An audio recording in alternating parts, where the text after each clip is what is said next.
Once again, you were picking up the pieces. The storm had destroyed the boats docked, the shanties scattered along the beach, and much of the history of the town. You knew no one was coming for help, and the helicopters which flew overhead showed no interest in what remained of the town. You wondered, how many of those pilots had come from small towns like this? Did they feel anything, knowing people were likely still alive here? Everyone had to choose sides when things started falling apart, and you got that. The devil you know is better than the devil you don't, and a lot of people just wanted peace, even if that meant the loss of freedom. People just want to provide for their family. But what about when your family is no longer a concern for the side you've chose? The side you've dedicated your life for in hopes of a better future? At least better than what you imagined the alternative to be. Where was the line drawn? For the Blackhawks overhead, that wasn't a concern. They weren't search and rescue helicopters, so you knew something was up. For now, you couldn't extend the mental bandwidth to think about what might be happening in the city that had been your home for a decade.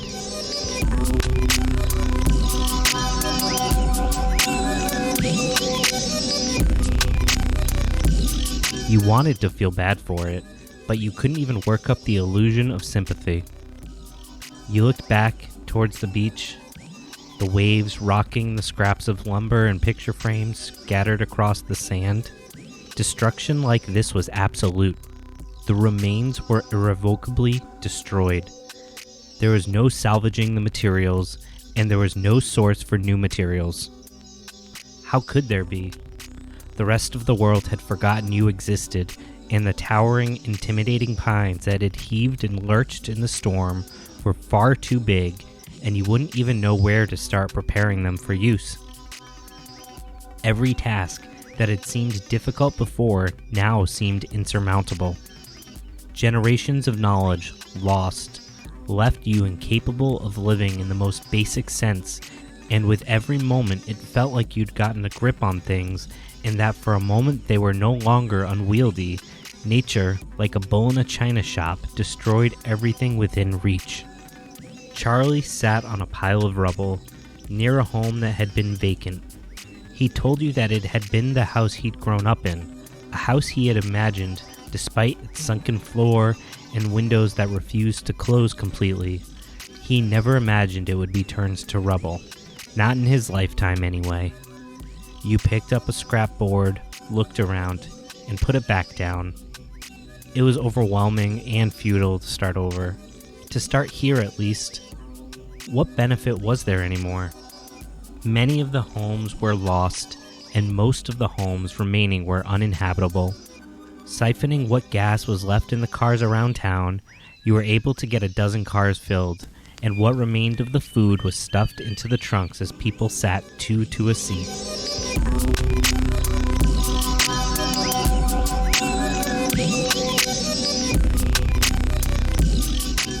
Further south, there was marshland on an inlet that had been mostly abandoned 30 or so years ago as the fishing industry was paralyzed by overfishing and the regulations that followed. The towns that had beaches continued to justify their place in the world, while these small towns on the periphery were all but abandoned, relegated to stories of better times in a colored version of history. Charlie was confident there was an opportunity to start over, somewhere safe from the gaze of the city and from the power of the ocean. The caravan pulled away, the ocean still lapping away at the remains of their history, washing it away into nothingness. You hoped he was right.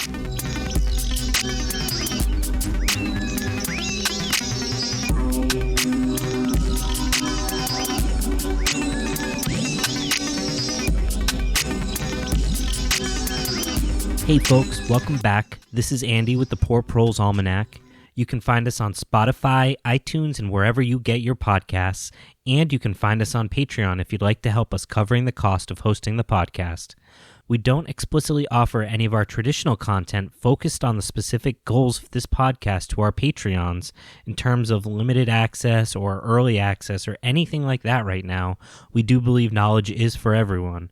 but we have started up a Patreon-only mini-series called The Prologues, during which we'll do some critiques on various subject matters and talk about those things not only from an intersectional lens, but also within the context of this podcast.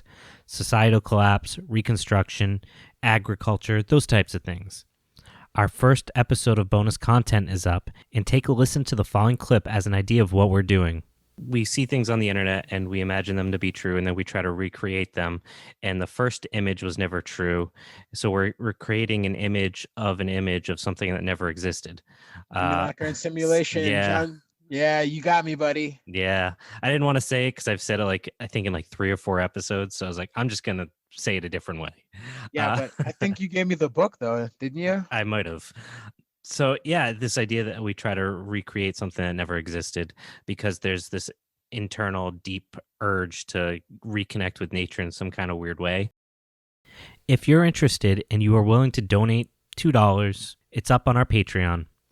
And if you're a cheap bastard like I can be after decades of growing up poor and dumpster diving after Christmas to get people's old TVs and shit, if you're looking just for the content, we'll have more up shortly, so maybe wait. We absolutely do not want people who can't afford to donate to give us money for content. We just want to provide something extra for folks who do feel like donating, because we're not good at getting things in return for nothing. So if you can't afford it and really want to check it out, reach out to us and we'll figure something out. We're also working on getting some stickers done. We've already got the artwork ready to go. It's just down to getting them printed. And as I'm sure you know, right now is a little wild and everything is taking a little bit longer. And while we do enjoy making this content, there is about 20 hours worth of work that goes into each episode, so any support we can get to offset our actual costs, we fully and wholeheartedly appreciate. So please do go check us out on Patreon if you can. Additionally, if you are using iTunes, please give us a review so more folks can find the podcast and hopefully join us on our journey. Reviews are incredibly helpful, and we appreciate seeing your time and effort to give us feedback and help us stand out in the vast sea of podcasts. Reviews help us rank higher in searches and also help us as we try to start incorporating guests onto the podcast, which means new exciting content for you, and you'll get to hear different voices other than the two of us rambling on and on. We've been growing fairly consistently, and that's pretty much entirely to the work you do by giving us reviews and telling other folks about us, and that's awesome. A review is just as good for us, if not better, than donations on Patreon, so thank you all. We'd like to think what we're doing is unique and valuable, and our hope is that we can present the current challenges facing the planet in a new light that gives hope and a sense of liberation through understanding how we can individually and collectively make meaningful change. Lastly, we're on Instagram and Facebook if you want to follow us there. We don't just post updates about the show, but we incorporate leftist and ecological history, as well as some foraging, hunting, and botanical knowledge that we find interesting, as well as some of the stuff that we're up to. And, of course, we've got memes. And if this is your first episode, we highly, highly recommend going back to the first episode of the podcast and catching up, since each episode springboards from the previous content. Further, this episode is the third and last episode of a 3-part series, so we highly recommend going back 2 episodes and checking that out first, because without it, you'll feel like you're not getting the whole picture here. Lastly, this one's pretty dense compared to the first 2 of this mini-series. We're going to cover a lot of more technical details, and I tried to save that for the end so it had a good framework. Hopefully that makes sense to you as we go through the content, and if you disagree, I'd definitely like some feedback on it, because this was one of the more challenging episodes. I had originally expected this to be 1 episode, and it turned into 3, so trying to segregate those details into ways that were digestible was a challenge, and I didn't want it to be all over the map. So if you think it worked, please let us know so we can keep doing stuff like this. We definitely have a big content dump coming up on silviculture, and I'm looking at doing that as a 3 or maybe 4-part mini-series. And a lot of that material overlaps with this, so we're actually not even really doing a deep dive on silviculture. So if this formatting works, please let us know. So, as I said, this is the 3rd episode reviewing the core function of grazing systems. And in the first episode, we cover the role of grasses and nitrogen fixers in building resilient pasture fields. We covered a bit about the role of both C3, cool season, and C4, warm season grasses, and how a basic understanding of how these grasses grow can help us optimize our pastures to maximize production. We further talked about grass management and how to successfully graze without overgrazing. In the second episode, we talked about the functional role of paddocks within a pasture and the mixture of art and science that goes into sizing paddocks, and how we can use the fundamental knowledge we have in soil formation to be better about reading our landscape and predicting how quickly our paddock rotation needs to move. Further, we talked about how this is an evolving practice as your soil and pasture quality improves and how seasonality can impact this process. With all that out of the way, we're going to take some time to talk about some other aspects of pasture systems, starting with fence options. Generally, folks will think of the traditional split rail fence when you talk about farms, but generally speaking, these aren't really used in any meaningful way, especially not in the systems we're talking about. The most common fence on any given farm or homestead is likely a flexible steel fencing called woven wire fencing, attached to metal posts that easily pop in and out of the ground, called T-posts. The flexible steel fencing is usually sized for specific animals. For example, you may see horse fencing, which has bigger holes and is tall, or hog fencing, which has smaller holes at the bottom and is generally not as tall of fencing, and so on.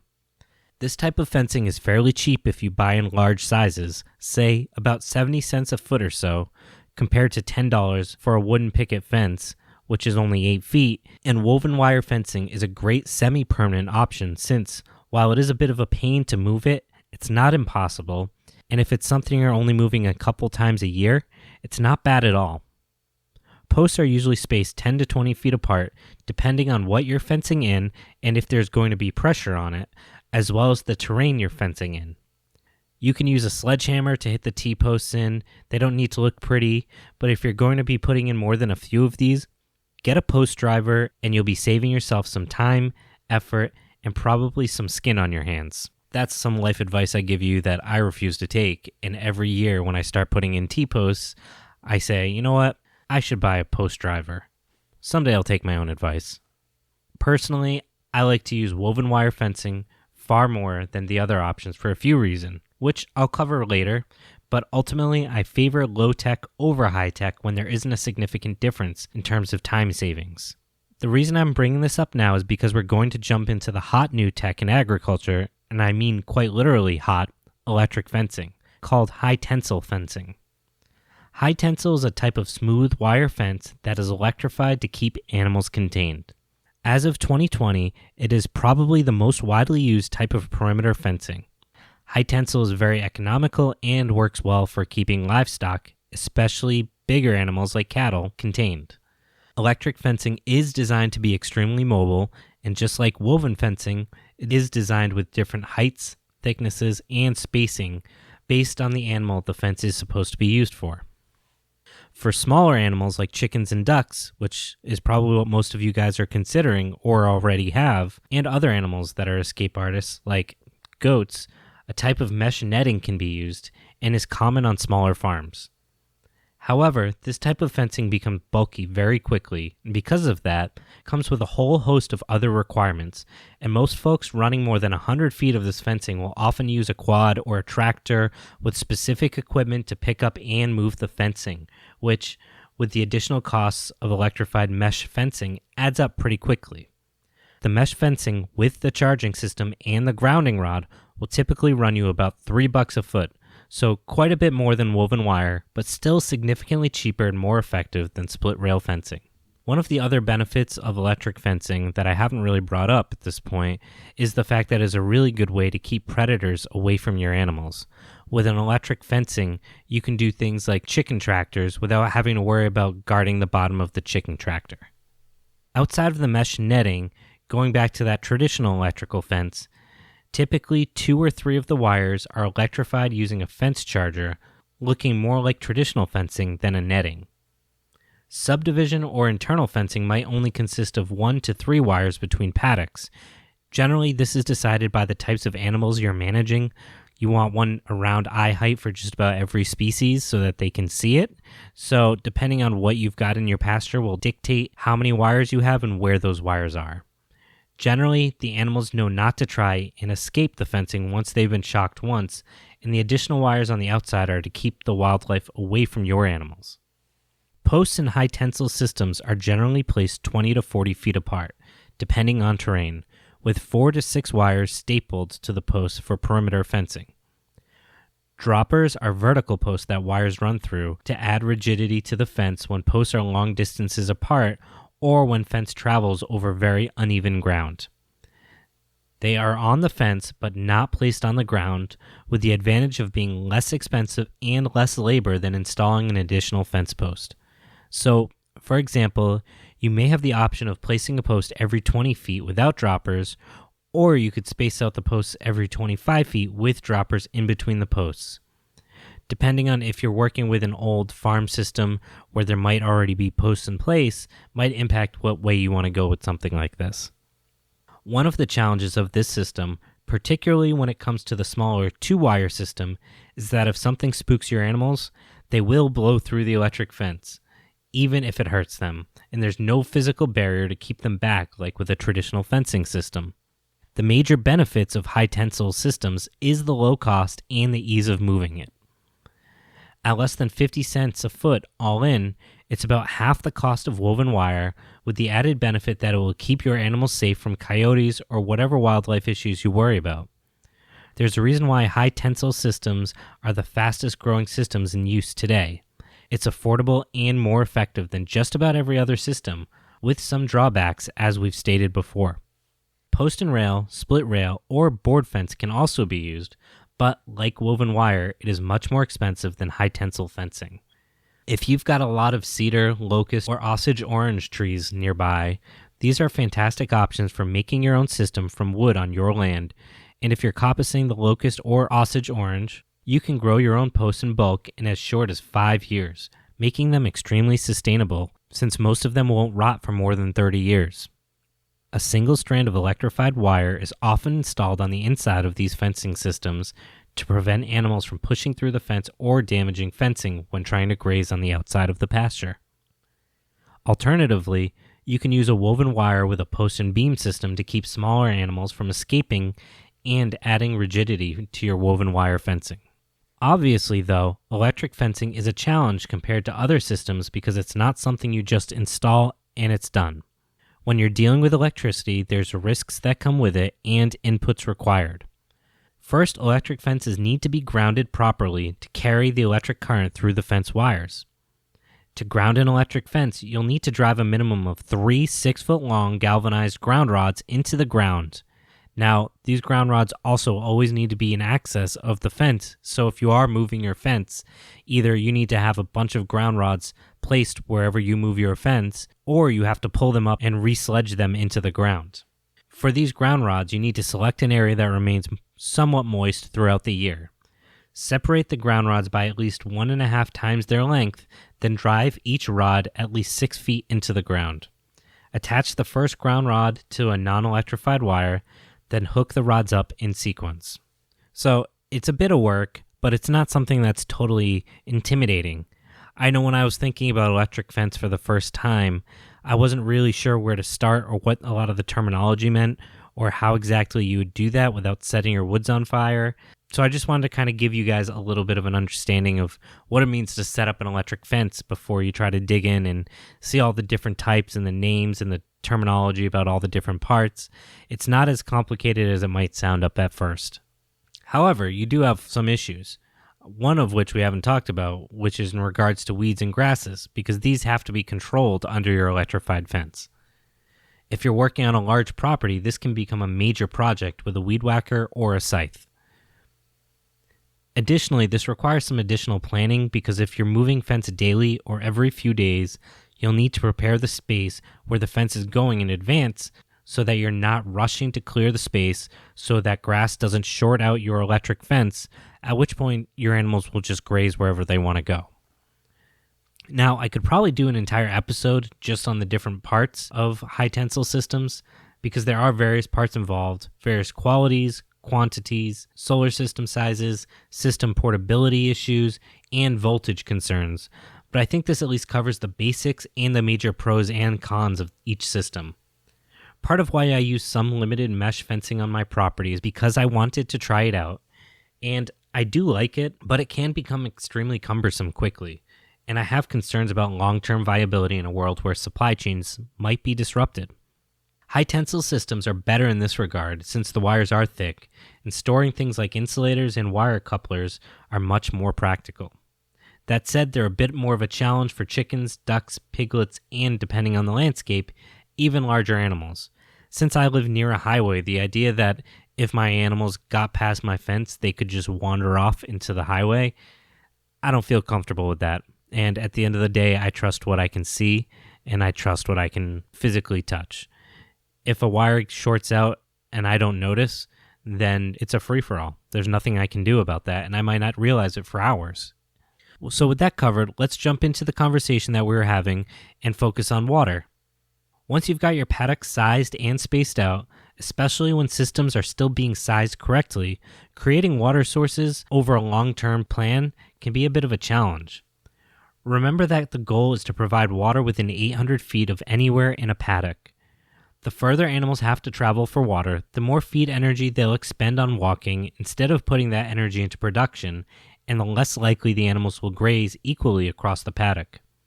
For most of us on small properties, this isn't going to be much of a problem, and I'd be surprised if anyone listening to this is going to have this size problem, but I did feel like it should be said. In terms of water, temperature does play a huge role in the amount of water that animals will consume day to day. As temperatures increase from 50 to 90 degrees Fahrenheit, water requirements can be more than double. Females that are nursing young will also have additional water requirements to be able to produce adequate quantities of milk. Forage moisture influences the amount of water required by animals each day. Sheep and goats can often meet their daily water needs when grazing lush forage in the spring. And once we finish this multi-part series on grazing, we're jumping into water management techniques on our property, which will highlight a variety of options for keeping water on your site as long as possible. So I'm going to be a bit light on this. Some areas we can look at for creating water sources is to have semi-permanent water systems in place, using things like pond liners, shallow buckets, although size will be largely dependent on how many animals you're grazing. If you're looking to save money, it makes sense to make the watering container movable, but obviously that comes with more labor involved. Additionally, with moving watering systems, it's important to have access to water, which may mean long hoses or PVC piped water lines around your property, which can be tied into the water lines of your house, or it can be tied into a rain barrel water collection system if you have the opportunity to pitch water, or if you have a water pump attached to your rain collection system. Much like with the electric fencing systems, the larger your property, the more it makes sense to consider some ability to travel across your property on something like a quad or a tractor that can move equipment quickly. Since I'm trying to stay generally low-tech because of the goal of this podcast, it's a reminder that we need to be very thoughtful in our planning in order to minimize the need to create this type of workload. Like I said, in the next episode, we'll be focusing on ways to create water systems on your property that will limit your need to require such an infrastructure and that will be dependent on a number of factors on your property that are in some cases out of your hands. In all likelihood, chances are we'll be looking at a mix of infrastructure like PVC piped water paired with various water harvesting techniques. The main thing you should take away from this, including this entire podcast, is that there's no simple plug-and-play system. There are examples of successful variations of all types of grazing systems. As a grazing manager, this allows you a certain amount of independence and autonomy. However, with that independence comes the responsibility to learn and experiment to see what will work on your property. Before we move on to discuss types of grazing systems, we need to define what we mean by dry matter. Dry matter is an important concept to understand when it comes to grazing management because it is the term we use to describe yield in pasture.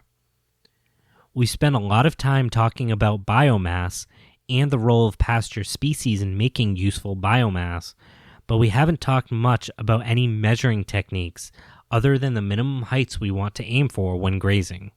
Consumption can be estimated by using the weight of the animals multiplied by a percentage figure. So, for example, cattle and small ruminants, that is, goats and sheep, will consume approximately 2.5 to 3% of their body weight in foraged dry matter per day. With that number, we can figure out exactly what our land can hold once we understand what our land produces. Managed grazing helps us control when and where our livestock are grazing, allowing us to ensure that we are feeding them the highest quality forage at the optimal time of production.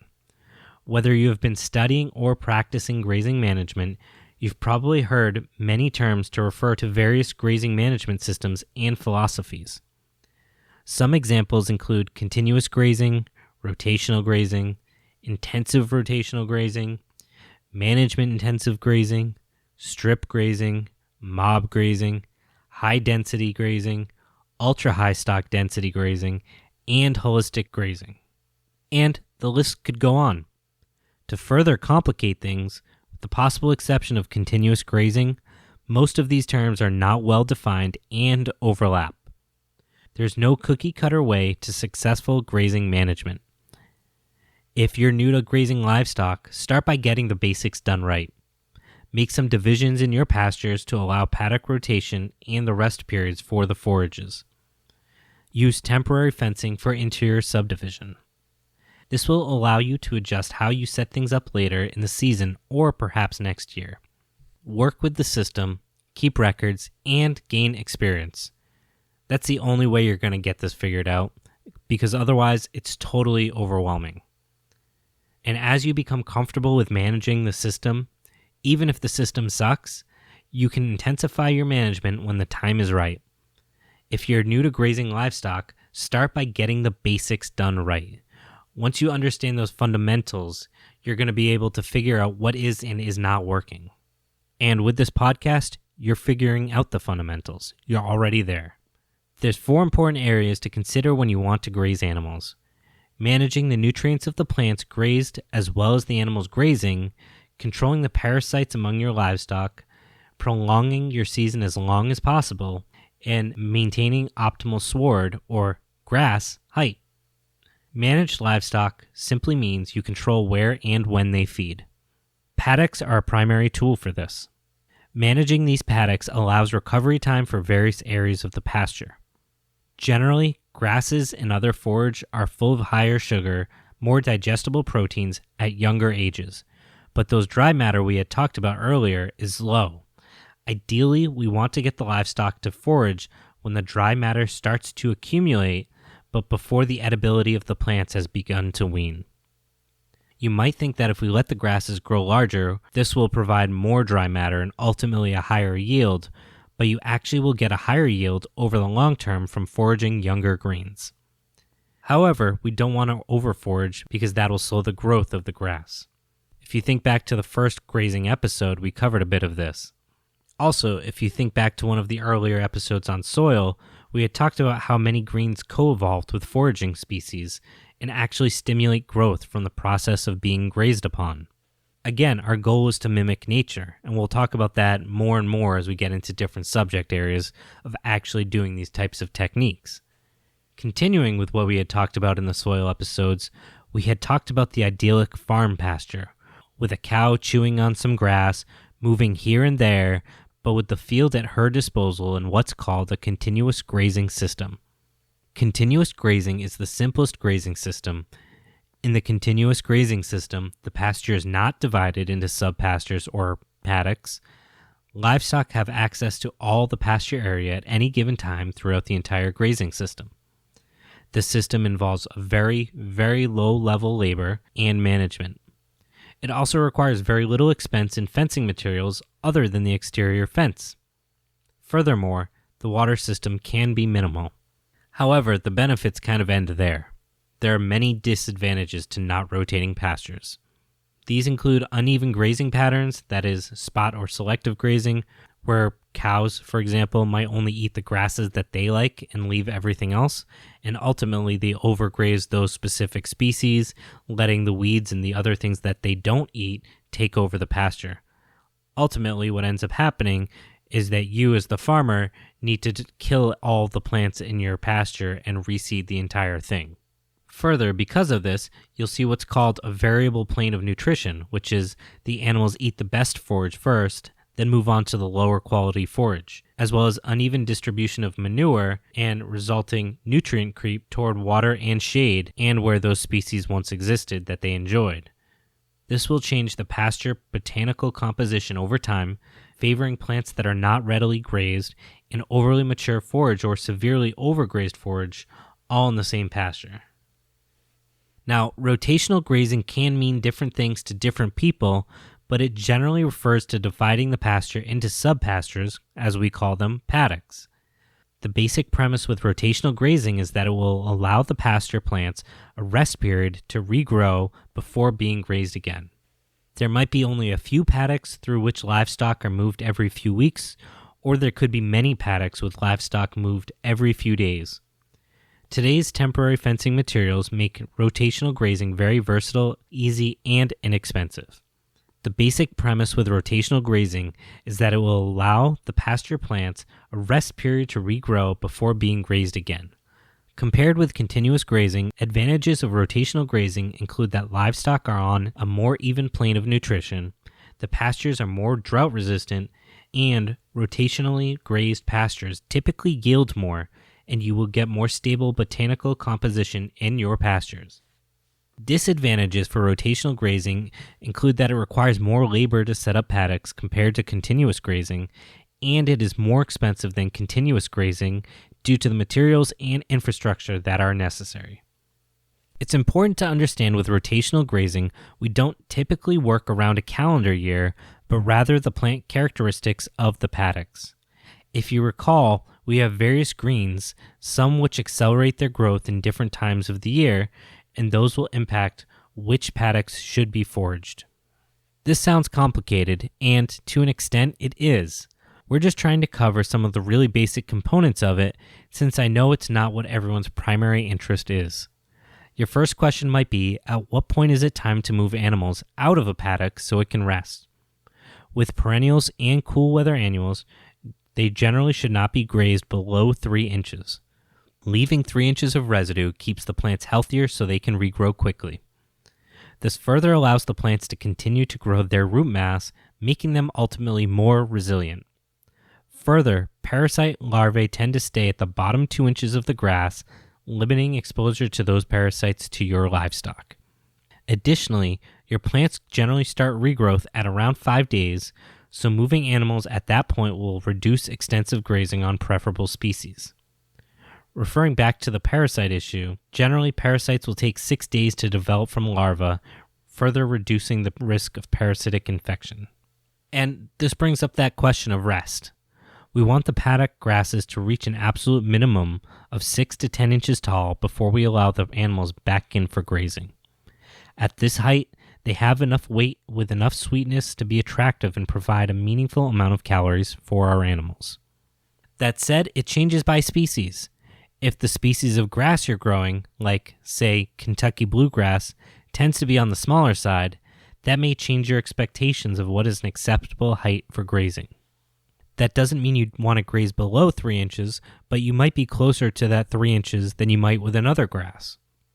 For most parts of the country, during the spring, when the temperatures are cooler and you're getting lots of rain, you'll want to do what's called flash grazing, where the animals only come in for a short period of time to trim the extremely fast-growing grasses down, and during the hot, dry summers, your rest period may be up to 60 days. Strip grazing is a type of rotational grazing. It is the best method of managed grazing for stockpiled pastures, annual forages, and crop residue. In these types of forages, it is critical to subdivide the larger area to optimize the use of available forages and reduce waste. We can use single strands of temporary fence to subdivide larger areas of forage into strips. This type of grazing is common on larger fields of monocrops and is a good way to use up the green residue from a field.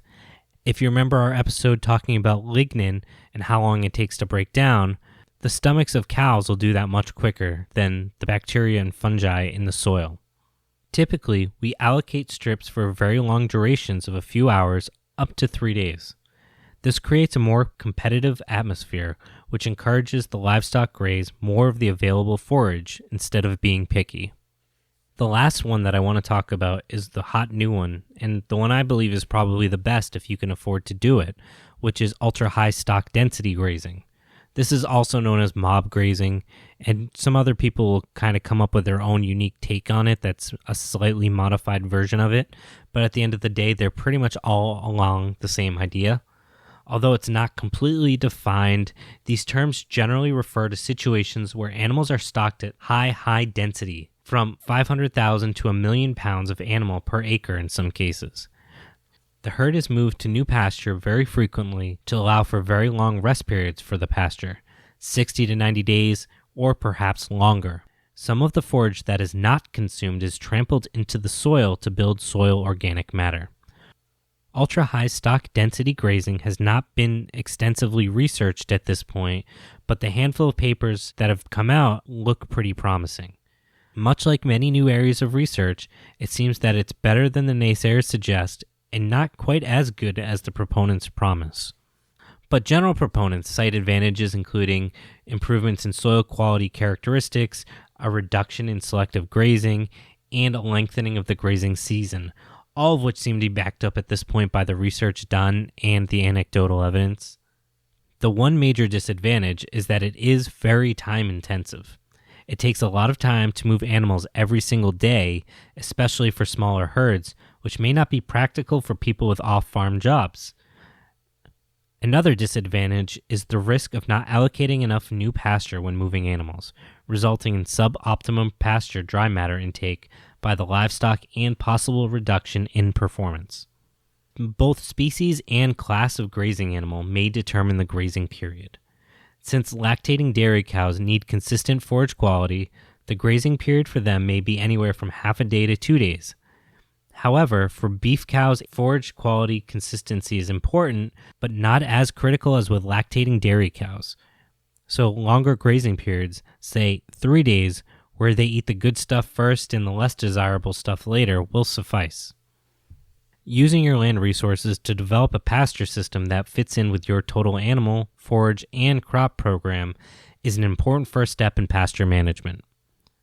Our goal is to provide quality pasture for the grazing animals throughout the grazing season. The first step to rotational grazing is to determine the forage requirements of your herd or flock, or flurd, which is a flock herd. We determine this based on something called animal units, and there's a whole bunch of deviations of what an animal unit is, so we're just going to talk about the basic animal unit, which you might see as AU. One animal unit is based on the amount of daily dry matter forage intake of a 1,000-pound dry cow, which is about 25 pounds a day. So 1 AU equals 1,000 dry cow. Dry matter forage intake varies by animal species and class and what stage growth they're in. However, there's a lot of variation to this methodology, as I said, and it can get pretty complicated on top of these by measuring species of grasses and forbs, density of those grasses and forbs. Since a lactating cow has higher nutritional requirements than a dry cow of the same weight, her AU is higher. For context, a bull is typically around 1.0 AUs, a sheep is around 0.15 AUs, an Angora goat is around 0.12 AUs, a full-grown pig is around 0.4 AUs, a duck is around 0.01 AU, and a chicken is around 0.014 AU. By the way, the chicken and duck figures are pretty hard to find, so you're welcome. So say you have, like me, 20 egg-laying chickens and ducks, and let's say 2 goats at 0.12 AU. Your total AU is 0.52, or half an animal unit, just about. Now that you know your total herd animal units, you need to estimate how many acres you'll need throughout the grazing season. Estimating the number of acres required to pasture a herd or flock depends on the feed requirements of the animals and the available forage produced. Since pasture growth is variable, it's dependent on things like plant species, soil characteristics, topography, fertilization, mineral content in the soil, temperature, we can only estimate the number of acres required for grazing animals. Actual acreage will also depend on pasture yields, dry matter intake, and efficiency of pasture utilization. I know, that sounded like a lot, but it really isn't. We're going to talk this through. So I'm going to use orchard grass and white clover with a summer-seeded brassica, the family of cabbage, broccoli, and cauliflower, to extend the season, as a basic example of what kind of production you can have. Averaging out the year, you can grow about 1 AU of forage on just about 3/4 of an acre from May through late November for your animals. For me and my 20 chickens and ducks and, say, 2 goats, they can survive on half of that from May through late November, and that's not including leftover fruits, veg, scraps, and green waste from my garden.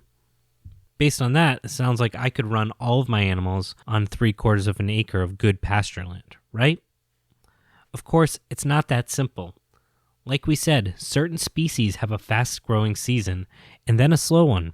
Trying to blend those different seasons by using a diversity of cover crops can help maximize each seasonal grower to help feed your livestock. As much as it is a science, we are required to make a series of assumptions, and we are better off attempting to overproduce on our field than underproduce, as we tend to underestimate our animals' needs and overestimate the health of our pasture. So, understanding this, now we can look at our paddock sizes. Paddock size depends on 3 things: the AU of the herd, the amount of available pasture, and your grazing period in a number of days. So let's stick with this example that I'm doing. We already know the AU of my herd, 0.52.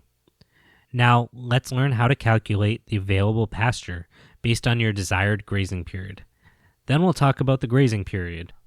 Available pasture is the amount of pasture present in a paddock at the start of grazing, minus the amount of remaining pasture when the animals are removed from the paddock. We measure it in pounds of dry matter per acre. Depending on plant density, typical temperate climate pastures seen from roughly DC to Maine have about 300 pounds of foraged dry matter per acre per inch of height. So there's a lot of factors that impact that, but for the sake of simplicity, we'll use this. Consult your local university extension school or the USDA NRCS for appropriate figures. The basic formula with this number is available pasture equals inches before grazing minus inches after grazing times 300. So what you're trying to calculate is exactly how much your grass was taken off times how many pounds per square acre per inch.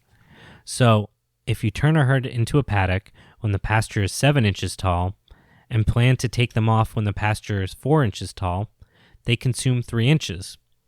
We multiply that 3 inches by 300 pounds of foraged dry matter per acre, and we have approximately 900 pounds of dry matter available per acre.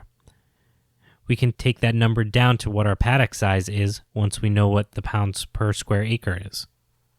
Now, I want to circle back to what an AU is per day because it is important to understand paddock sizes since you'll want your animals to forage based on a number of days. 1 AU is 25 pounds per day, so you need a paddock with 25 pounds per day of edible forage per AU. Again, with my small chicken and goat livestock, it's roughly half an AU per day, or about 13 pounds to be on the safe side. There are a ton of charts about pasture rates and days per paddock, but that's super complicated and something you can Google when you're busy trying to look busy at work. But I'm going to say I want to graze them for 2 days at a time per paddock. What you'll find online is they'll generally tell you how big of a paddock per acre based on an AU when your land produces 1,000 pounds per acre, so you'll have to adjust it to that dry matter figure we calculated for the Northeast, which was, for me, 900 pounds per acre. If that sounded complicated, all I'm saying is if you look up, I have 2 goats, how big of a paddock do I need to move every 2 days, that number is probably going to be based on a different amount of dry matter content calculation than where you live. So anyways, back to this example. For half an AU moved after 2 days, that is about 26 pounds, I would need about 1,000 square feet to feed my animals, or a 10 by 100 foot space. To go back to what I said earlier, I have almost double the land I needed with 1 acre for my grazers, and that math checks out here. 1,000 square feet times 26 rotations in a year is 26,000 square feet. Again, that doesn't include the seasonality of species, but just to give you an idea, if you're looking to get livestock, how big of a space you might need for, like me, a couple goats and some chickens and ducks. What you'll generally find is that the more often you move your animals, the more efficient they are at foraging and the less space you'll need, but the more time you'll need to devote moving them. In the silvopasture episode, we're going to do a deep dive on this subject and how we can actually use multiple species to efficiently maximize these paddocks and actually, in some cases, triple and quadruple the amount of productivity we can get out of one site. So now that we understand the math behind the rotation for grazing to meet the animal's demands, now we have to flip that around and see the demands of the pasture to stay healthy. It's not just about keeping the animals healthy, but also keeping our grasses and soils healthy as well. The number of paddocks you'll need to keep your pasture healthy for a rotational grazing system will depend on the number of days your animals graze in a paddock and the maximum summer rest period needed. To calculate the minimum number of paddocks, you'll need to divide the maximum number of rest days by the number of days grazing and add 1. That formula is number of paddocks equals maximum rest period minus number of days grazing plus 1. This makes sense if you think about it, because say your maximum days of rest is 30 days in the driest part of the year. To give that paddock 30 days of rest, that means you need, if you're pushing through 2 days on each paddock, 15 different paddocks to go through before 30 days passes, plus 1 to make time. Rest periods should be based on the growth rate of the pasture, which will vary with the season and weather conditions. Since growth rate is affected by soil productivity and fertility levels, even within a pasture system, rest periods will vary. The best way to manage this situation is to have a flexible rotational scheme, moving animals to those paddocks that have reached their optimum forage availability. Keep animals off a paddock until it reaches its desired optimum forage availability. What this means is that you can't just move your animals around a pasture like the handles on a clock unless you've got significantly more paddocks than your minimum rate, which also means you're probably not actually getting the most out of your pasture. You'll be, in part at least, following the seasonal growth of species as well as the various other pressures that can increase or decrease growth in various parts of your pasture. In the last episode, we had talked a bit about sacrifice lots and how they were useful in being a catch-all for a lot of different things that didn't need one dedicated zone. One thing we had talked about was that these can be great locations for hay, and this is something to start thinking about in the spring. We also talked last episode that the spring rush of growth usually means you can't get to all of the paddocks fast enough before the grass gets too long, so that it makes sense to consider cutting hay. Spring management usually involves diverting some of the paddocks out of the rotation scheme and using the forage for hay or silage.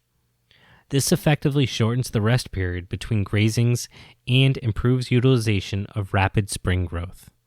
How quick of growth are we talking? Obviously, every region is different, but in cool, moist area springs, your rest only needs to be 10 to 14 days, but if your springs are dry, you're looking at 14 to 20 days. Hot, moist summers are generally closer to 30 days of rest per paddock, and dry, hot summers are over 40 days of rest. What that means is that you need to at least give 40 days for a paddock to rest during the hottest time of year in many places. So for me, to have my animals move across 1,000 square feet for 2 days and move, and have up to 30 days of rest for some of the fields, I would need to have at least 15 fields or 15,000 square feet to accommodate these rest periods during the summer, although we can have some dry weather, so closer to 20,000 square feet in the form of 19 paddocks and a sacrifice lot that could occasionally be grazed would be ideal. Again, this doesn't incorporate other factors like optimizing paddocks with certain species to maximize yield.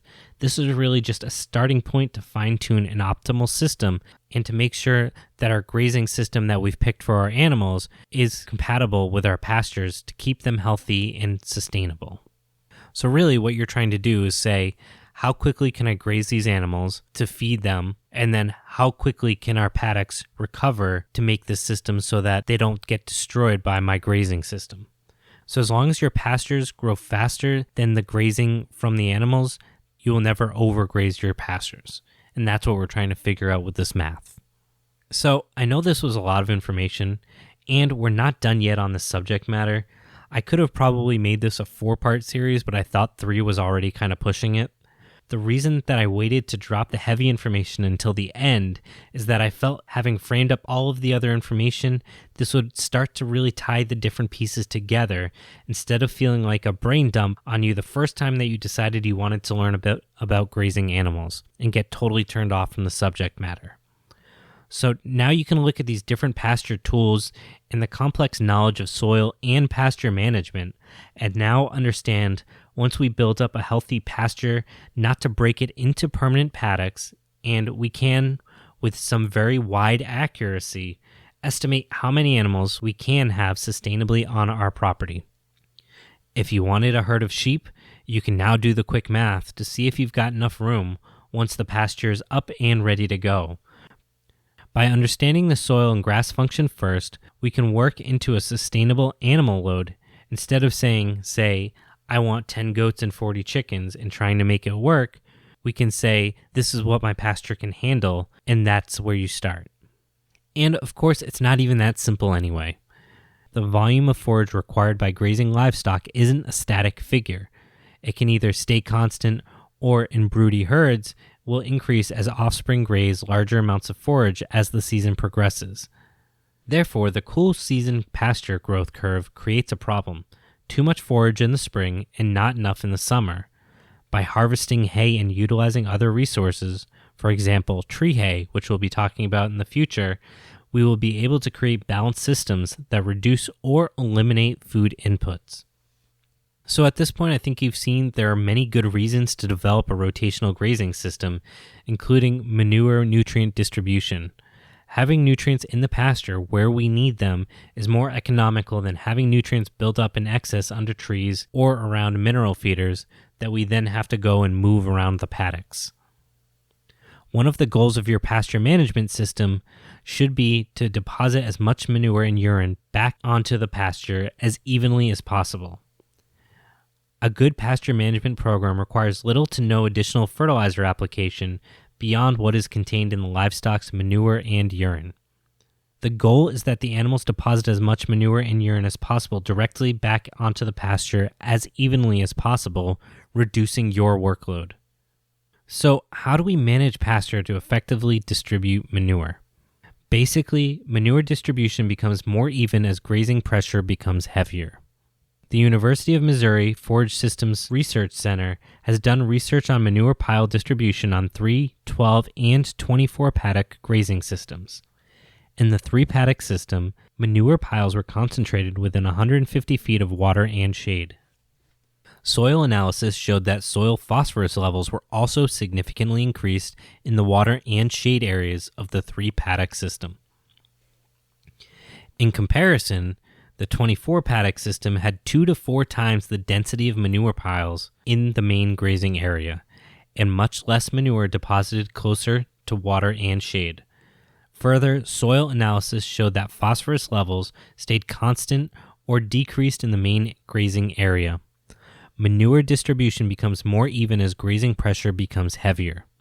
The researchers estimated that in a continuous grazing system, it would take 27 years before every square yard of pasture had received a manure pile.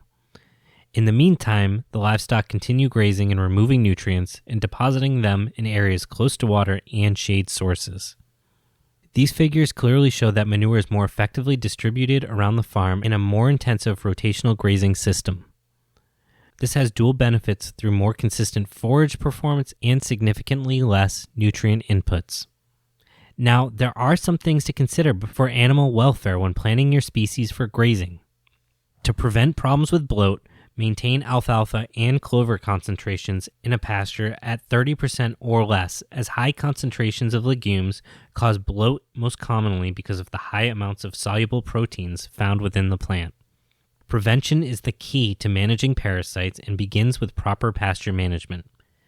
Because larvae are found mostly in the bottom 2 inches of a plant, animals should be moved to a new paddock by the time the forage has been grazed down to 3 inches in height, which coincidentally aligns with our interests in keeping our grass healthy.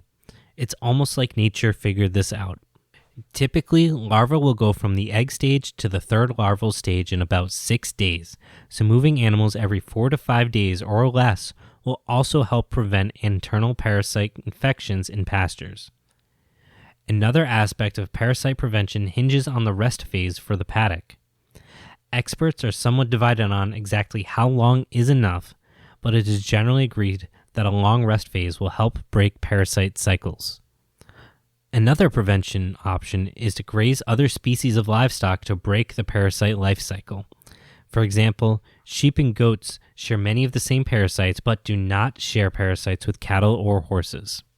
It's no surprise then when we hear about all these different challenges on pastures, the requirements for soil rest, parasites, grass regrowth, and so on, that having dynamic multi-species systems that move quickly across pasture are the best for the long-term health of both the animals and the pasture itself. And at this point, we've only scratched the absolute surface of pasture systems. But hopefully, if this is new to you, it wasn't too intimidating and maybe even something that sounded exciting. If you're interested in the multiple animal, multi-species grazing systems, when we get to silvopasture in probably about 4 episodes or so, we'll be covering a lot of that content and how to do that. If you check on YouTube, a lot of people will tell you they do it, but they don't explain how, and we're going to do that. Like I said, in my experience, this has worked. And like I said in the second episode, if you're curious but not ready to make such a plunge, consider chicken tractors as a stepping stone. The daily chore is not significantly less work than adding grazers, and it's a good test to see if you don't mind doing it when the novelty has worn off. With that, we're ready to wrap up this 3-part series on grazing. Hopefully you've enjoyed it, and you felt like there was a lot more to the process than you thought. Further, I hope you have a better appreciation of where your meat and dairy comes from, and if you don't eat meat, hopefully you understand the complex web in which animals occupy as a part of building the health of the planet. Next, we'll be diving into the world of water management, which I promise is much more interesting and complex than it might sound. Until then, this is Andy, and this is the Poor Proles Almanac.